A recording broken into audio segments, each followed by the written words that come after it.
साहित्य दर्पण आज जो कार्यक्रम जोगदेली मत साहित्य दर्पण थी कमिटर समस्त लोक डाकी धर्मशाला साहित्य को डेभलपमेंट करुवर मुझे बहुत अशेष अशेष धन्यवाद देवी मुझे आपण न्यूज चैनल माध्यम गोटे कथा कहीपर धर्मशाला अगणित साहित्य को भल पाई लोक मैंने समस्त एकत्रित हूँ समस्त मिसिकी आमर साहित्य आम भाषा को केमती आम आगे नहीं जाम ओडिया भाषा को केमती आगू आगू नहीं जावा समस्त लक्ष्य रहा दरकार यही गोटे लक्ष्य। बहुत बहुत धन्यवाद। साहित्य दर्पण उड़ीसार अन्यतम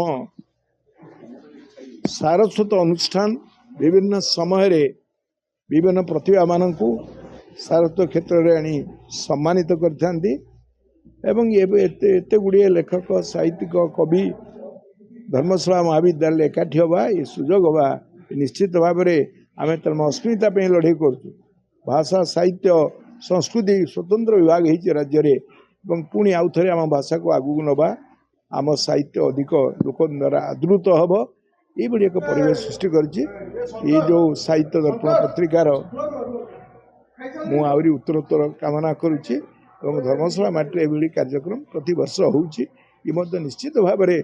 अनेक लेखक को प्रोत्साहन जोगेबारे ये अवसर साहाय्य। देखु दीर्घ 6 वर्ष धरी राज्य स्तरीय महाविनायक कविता उत्सव साहित्य दर्पण पत्रिका अनुकूल पालित होमर गोटे धारणा थिला जे केवल पोएट्री फेस्टिवल बा कविता उत्सव गुड़िक सहर में बड़ बड़ होटेल मे फेयर अन्य स्वस्ति प्रीमियम ये जगह हुए तेणु मुझे परंपरा को भांगापी साहित्य को पूरा ग्रामांचल को आने सबू कवि मान को ग्रामांचल एकाठी करने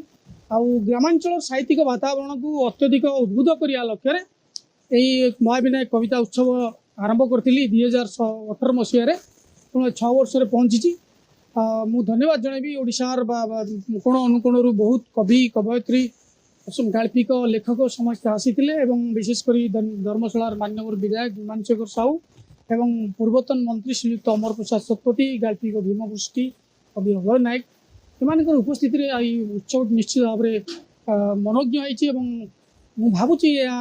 नुआ पीढ़ी साहित्य मान अत्यधिक उद्भूत कर निश्चित।